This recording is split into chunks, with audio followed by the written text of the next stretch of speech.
Hola, soy Cristian Machuca y estamos en un nuevo episodio de Entendiendo el Sistema.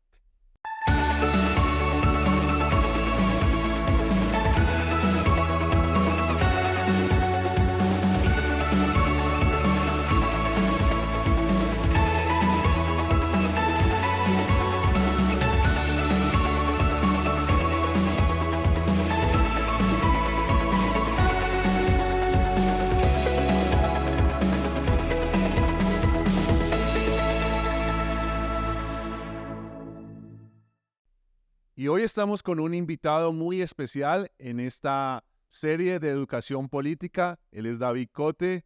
Hola David, ¿cómo va todo? Cristian, un saludo especial a ti, a todos los que nos ven en este momento. Felicitarte por este espacio muy importante, educativo, de participación, que nos ilustra y bueno, que es excelente para todos nosotros. Muchas gracias David. Pero antes de continuar con todo lo que vamos a hablar, ¿quién es David Gerardo Cote? Bueno, David Cote es un hombre creyente. Creo en Dios, creo en su palabra, quiero agradarle. Entiendo que hay un propósito para cada ser humano y bueno, pues quiero cumplir ese propósito y entiendo que parte de ese propósito es el servicio público. También soy esposo, soy padre, soy hijo.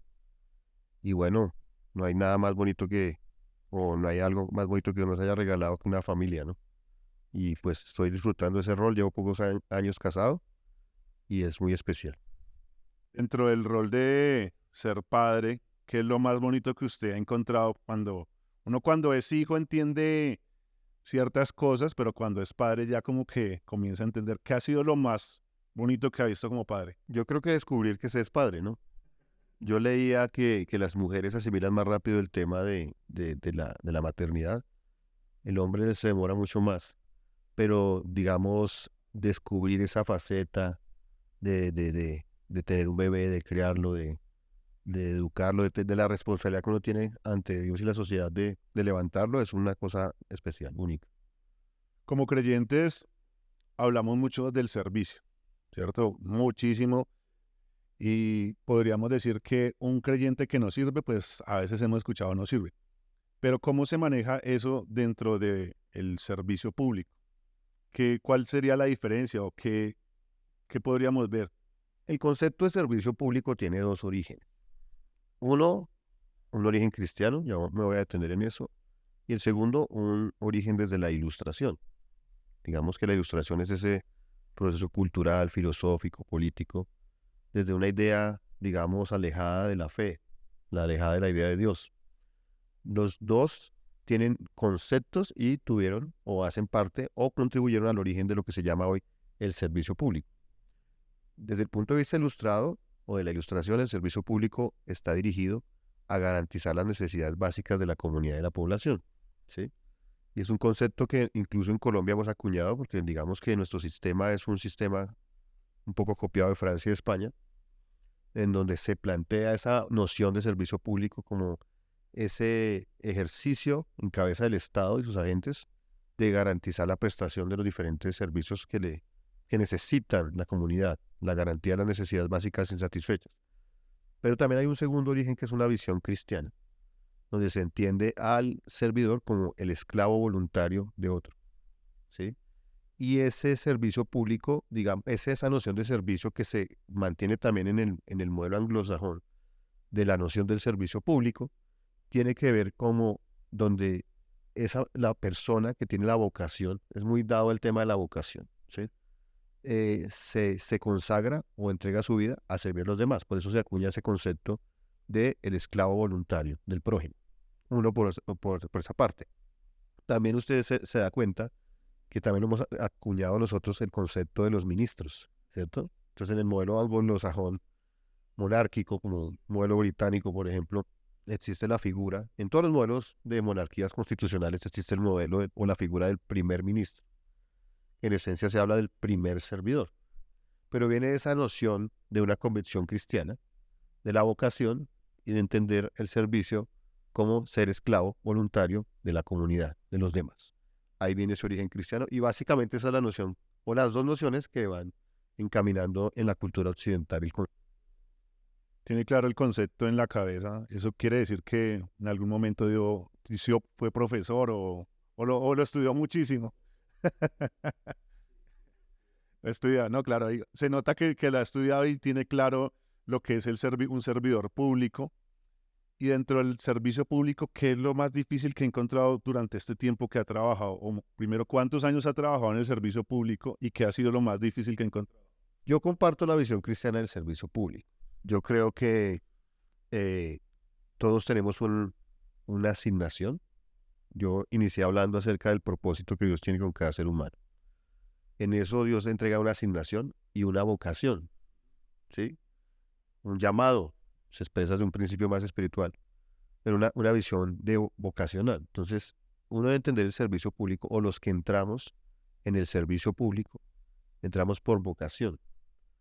Digamos, Dios me ha permitido influenciar a algunas personas que han incursionado en este tema, y lo que yo siempre les inculco o les intento inculcar es que entendamos el tema de la vocación, porque el servicio público lamentablemente se ha entendido en nuestro contexto en el mecanismo cómo me sirvo yo a mí mismo, cómo me sirvo a mis intereses, a mis ideas, a mis propósitos, a mis sueños. Y eso no viene de ahorita, eso viene incluso cuando lo planteaba Maquiavelo, en el libro El Príncipe de Maquiavelo, hablaba acerca de que el poder, definiendo el servicio público como poder, entonces que el servicio público en esencia era el arte de detentar el poder, cómo yo tenía el poder, cómo lograba llegar al poder, acceder al poder y mantener el poder, ¿no? Pero realmente debemos entender el servicio público es como el arte de servir a los demás. Como usted bien lo dijo iniciando, pues básicamente el que no sirve, no sirve. Y ese es el problema de, digamos, el ejercicio de lo público, el ejercicio de la política. Ese es el inconformismo, la decepción que vive la sociedad. Si usted se da cuenta, cada 4 años la sociedad busca una especie de Mesías Salvador, termina decepcionándose de él, porque en esencia hemos perdido como sociedad, como cultura y como, digamos, líderes políticos, la noción del concepto de que estamos aquí para servir a la comunidad. ¿Y cuántos años? Ah, bueno, es que me fui por la... Yo llevo sirviendo o trabajando en el servicio público más o menos unos 18 años. O sea, usted prácticamente nació sirviendo. No. No, yo tengo 37 años, bueno. Cristian. Gracias, pero no, yo soy consciente.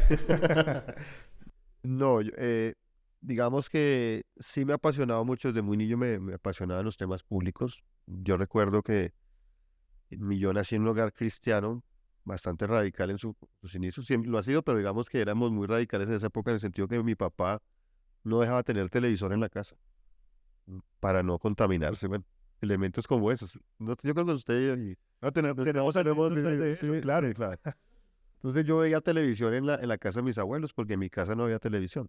Pero resulta que mi abuelo era una persona que le gustaba mucho los temas políticos. Entonces en la casa de mi abuelo solo se veía el canal del Congreso. Entonces un niño de 8 años, la única posibilidad o oportunidad que tenía de ver televisión era ver pues los debates del Congreso de la República. Y me tocó vivir, yo recuerdo mucho el debate que se le hizo al expresidente Samper, el juicio de indignidad por el tema del proceso 8000. Hasta las 3 de la mañana un niño de 8 años viendo no, si votaban o no para quitarle el fuero al presidente para que fuera juzgado por la Corte Suprema en su momento. Y siempre me ha apasionado eso. Después también yo creo que Dios se va encaminando. Digamos, por mi origen cristiano, pues nosotros nacimos en la música y quería ser músico. No soy buen músico, la verdad. Pues claramente por eso no pasé en la universidad para estudiar música, pero fui enrolado al tema del derecho y sí vi la mano de Dios y puertas abiertas en ese proceso.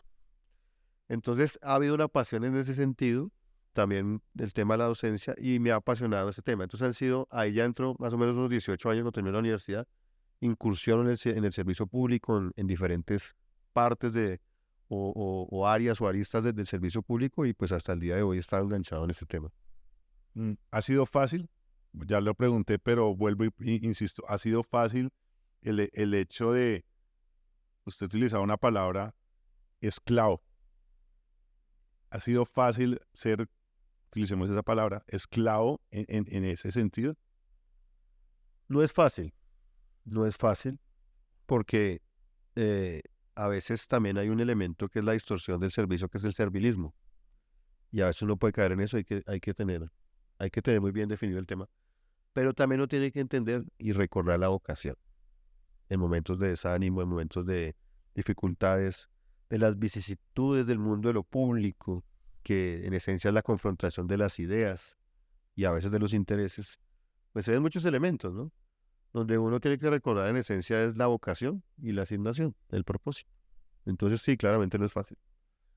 Sé que usted ha trabajado en varias campañas, de por sí no lo dijo, pero usted fue edil de Engativá. Aquí en un episodio tuvimos a una edil de Engativá, a Darly. Ya, otro edil, la David. Ah, David también fue edil, claro. No lo borremos ahí. Y algunos que van a ser ediles, pero ¿qué ha sido en su concepto para tener una campaña exitosa o algo que realmente dé resultado? ¿Qué debe haber en eso? O sea, ¿qué hay detrás? Yo creo que uno tiene que concentrarse en el ser que como consecuencia produce el hacer. Ese es un elemento muy importante. El ser es muy importante. Los seres humanos, las personas, los ciudadanos, son inteligentes, son capaces, saben discernir. De pronto a veces la manipulación que hay hoy en un modelo de posverdad, redes sociales, distorsiona un poco, pero las personas son inteligentes y las personas disciernen quiénes son buenos servidores públicos y quiénes no. Por eso es muy importante trabajar en el ser. Eso se ha perdido mucho en la política. La política se ha vuelto mucho marketing. O sea, la política ha perdido profundidad. Profundidad en las ideas, profundidad en la visión, profundidad en la coherencia, en la vocación. Se ha perdido. Y hoy todo es muy cosmético. Es necesario, es muy importante, ¿sí? Las redes, todo este tema, pero se ha perdido. Hemos cambiado, digamos, en mucha potencia en cómo transmitir el mensaje, pero hemos perdido en el mensaje y en esencia el ser. Eso es lo que marca la diferencia, porque cuando uno es, pues los frutos se manifiestan, ¿sí? Entonces creo que lo más importante es eso, la vocación, vuelvo al punto. Cuando tú tienes amor por tu comunidad, amor por lo que haces, amor por servir, en este caso, pues no debería decirlo, pero lo voy a decir.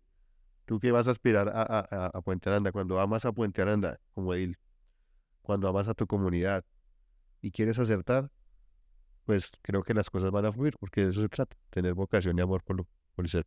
Bueno, era algo que tenía ahí guardado, pero vamos a trabajar en eso. Ya va siendo hora ya. Bueno, no lo había dicho en esos episodios porque obviamente esto es como hablar de educación política y bueno, pero yo creo que algo que yo he visto en el servicio público y que se ve muchísimo y muy recurrente es que hay servidores corruptos. ¿Cómo ser un servidor que no sea corrupto? Porque muchas veces hay corrupción. ¿Cómo ser luz? Lo que nos enseñan mucho como cristianos, hacer luz en medio de esos ámbitos tan difíciles que se mueven muchísimas cosas. Lo que pasa es que uno tiene que tener muy claro por qué ingresa al servicio público. Si nosotros tenemos claro el por qué y el para qué ingresamos al servicio público, pues van a haber momentos de crisis, ¿sí? Porque no es fácil. Van a haber momentos donde, digamos, porque hay un sistema, que se habla de entender el sistema, ¿no? Muy permeado por la corrupción, pues van a haber momentos en los cuales va a haber ofrecimientos de corrupción, ¿sí? Y va a haber momentos en los cuales uno va a tener que tomar decisiones. Entonces, por eso es muy importante tener claro. Es que es muy importante, vuelvo y lo digo, lo he repetido mucho, pero es que es importante, el tema de la vocación. Es decir, el servicio público no es para ganar un buen sueldo, o para tener una camioneta, o para que todo el mundo le rinda pleitesía, porque la mayoría de los seres humanos se deslumbran, ni siquiera por el dinero, por la vanidad del poder. Entonces, uno debe tener muy claro el por qué y para qué. Entonces, en esos momentos hay que recordar por qué se está y por qué no se está. O en momentos difíciles, en los cuales la permanencia en el servicio público no es fácil. Y puede ser que uno por permanecer, que también hay un elemento natural del ser humano, le toque tomar decisiones y entonces uno ahí tiene que recordar el por qué y para qué, para no, pues, ser incoherente o no traicionarse a uno mismo. Un momento, y yo quiero entrar a la parte humana. A David Gerardo Cote le han ofrecido, Bueno, lo que pasa es que yo honestamente no he estado en escenarios de poder gigantescos, pues. pero sí puede ir. Sí. Yo creo que tampoco no se propició ni los momentos y tampoco yo me presto para eso. Uno sabe cuándo tiene que huir, uno sabe cuándo tiene que alejarse, uno sabe que está bien, porque Dios le ha dotado a uno una conciencia, ¿no? Pero de pronto sí me ha pasado escenarios en los cuales, eh, no un tema de corrupción, pero sí de pronto traicionar mis principios sería lo más fácil, lo más cómodo, sí, lo más beneficioso para mi proyecto. Y tal vez por no sacrificar esos principios, no he avanzado más de lo que he logrado avanzar hasta hoy, pero vuelvo al punto. Uno tiene que saber el por qué y para qué están estos procesos. Algo que vimos muy fuerte em, en pandemia fue como las iglesias cristianas se cerraron, junto con el concejal Marco y el equipo de trabajo. Usted hace parte del concejal Marco, del equipo del concejal Marco. Ustedes trabajaron muy fuerte para lo de la reapertura de las iglesias. Trabajamos todos, incluyéndolo. Bueno, pero creo que eso fue un espacio bonito para generar un servicio de público, para generar, para llevar un mensaje de vida a las iglesias, mercados, bueno, se hizo muchas cosas. ¿Cómo fue en manejar ese aspecto de toda la vida, las iglesias abiertas y de repente se cierran desde la parte humana de David Oh, Gerardo muy Cote? complejo, muy complejo. Yo pienso que si algo tengo de anécdotas en mi vida que me generan alegría, me generan realización, fue la gestión que hicimos en la pandemia. Porque como usted lo dice, yo jamás había visto una iglesia cerrada. Digamos, vivimos en un sistema democrático, de libertad, donde la libertad religiosa hay que reconocer que se respeta, por lo menos hace unos años atrás. Y pues mi generación no había visto, digamos, una persecución real o algo como eso. No, no es que estoy haciendo una persecución, pero me refiero que era lo más parecido. Y pues nunca hemos visto una iglesia cerrada. Para mí eso era absolutamente inconcebible. Y creo que para el equipo, para todos eso, porque pues algo que nos caracteriza a nosotros como equipo es amor por la obra del Señor y la iglesia cristiana. Creo que parte del por qué hacemos servicio público es para representar los valores, los principios y ejercer también su representación desde un escenario político. Entonces, creo que ese amor por la obra de Dios nos llevó a aprender de muchas cosas que no sabíamos. Temas de epidemiología, por ejemplo. Hicimos unas capacitaciones, nos tocó estudiar mucho, bueno, ejercer en muchos frentes que nos permitió crecer, construir, avanzar, conocer. Frentes en medios de comunicación, frentes en capacitación, frentes en lobbying, gestión política, frentes de análisis académico, frentes de acompañar a la comunidad en un momento donde había mucha incertidumbre y no se sabía qué iba a suceder. Entonces, en ese orden de ideas fue una de las experiencias más gratificantes que he vivido en el servicio público. Es una pregunta que le hago reiteradamente a los que pasan por este programa de Entendiendo el Sistema, y es, ¿cree que la pandemia cambió la manera de hacer política en Colombia? Yo creo que van a pasar algunos años para que empecemos a entender la magnitud y profundidad de lo que significó la pandemia en Colombia. Y en Colombia no en el mundo. Cuando usted lee libros de sociología, ¿sí?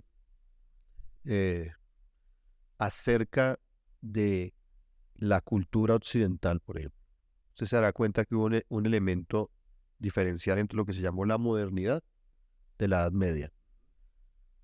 Hubo tres hechos históricos que diferenciaron la Edad Media de la modernidad. Descubrimiento de América, ¿sí? La Reforma Protestante y lo que se llamó el Renacimiento. Esos tres hechos provocaron por decirlo así, una nueva era, llamada la época de la modernidad en el mundo. El hombre moderno. Hoy se habla del hombre posmoderno. El detonante fue la Segunda Guerra Mundial y la bomba nuclear. que generó una cultura de pensamiento. Yo personalmente creo que la pandemia es otro hecho detonante que genera otra manera de pensar. Hoy, indudablemente, tenemos una manera de pensar diferente. Hay retos diferentes, hay problemáticas diferentes. Por ejemplo, hoy está en el centro del debate de la salud pública las enfermedades mentales. Eso no era tan claro hace unos años. El tema de la digitalización. Usted es una persona muy joven, pero yo nunca había visto a un profesor de un colegio público dando clases por Zoom o a un juez de la República haciendo audiencias por virtuales. Eso era inconcebible. O sea, honestamente, antes de la pandemia tendrían que pasar unos 70, 80 años que otras generaciones se levantaran para que, por ejemplo, en la rama judicial se hicieran temas como esos, o en la educación pública en Colombia, en el mundo, se hicieran cosas como esas, y ver personas, por ejemplo, 70, 80 años que hoy manejan en sus celulares muy bien, elementos como esos. O sea, estamos en la era de la digitalización, una profundización. Obvio, antes lo había, pero es que hoy es un tema absolutamente acelerado, vertiginoso, y su influencia en la política, pues impresionante. Entonces, ha cambiado muchas cosas, claramente. Y eso es bueno. O no es Eso es bueno y es malo, ¿no? Es bueno y es malo. Digamos que estamos viviendo un proceso, vuelvo y le digo, de superficialidad en la política. O sea, se volvió, no está mal, todos lo hacemos, yo lo hago, pero digamos que hoy los políticos, y no está mal, ¿no? No digo, pero hoy los políticos invierten mucho en transmisión, en digitalización, pero poco en sustancia. Sí, sí, sí, me hago entender. Hoy es mejor tener un excelente community manager y le inviertes cantidad de dinero a eso que tener un tema, un equipo académico generando políticas públicas. Hoy es más la imagen que la sustancia, y eso se ve en los gobiernos. Mire, el ejemplo de los tres gobiernos de las tres ciudades capitales de Colombia, Medellín, Bogotá y Cali, son unos podstar, excelentes influencers, pero miren cómo están las ciudades en este momento. Y eso tiene que ver mucho con la posverdad, lo que la gente cree o percibe a través de este aparato y no pues la realidad. Y es lo que estamos viviendo, por ejemplo, en Francia.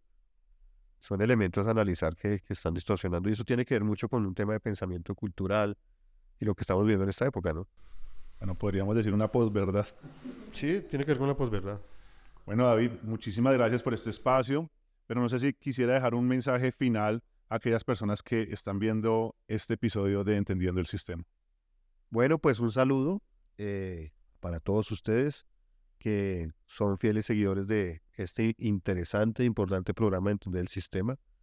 Es importante que nos involucremos, participemos, y bueno, adelante. Gracias, Cristian, por lo que estás haciendo. Excelente, te felicito. Muchas gracias, David. Hemos aprendido algo ahí de lo que ha hecho y estamos en este proceso de seguir avanzando. Bueno, y a todas las personas que han visto este episodio, este podcast de Entendiendo el Sistema, muchas gracias. Vendremos con un nuevo podcast de Entendiendo el Sistema, Dios mediante, en los próximos días. Dios les bendiga.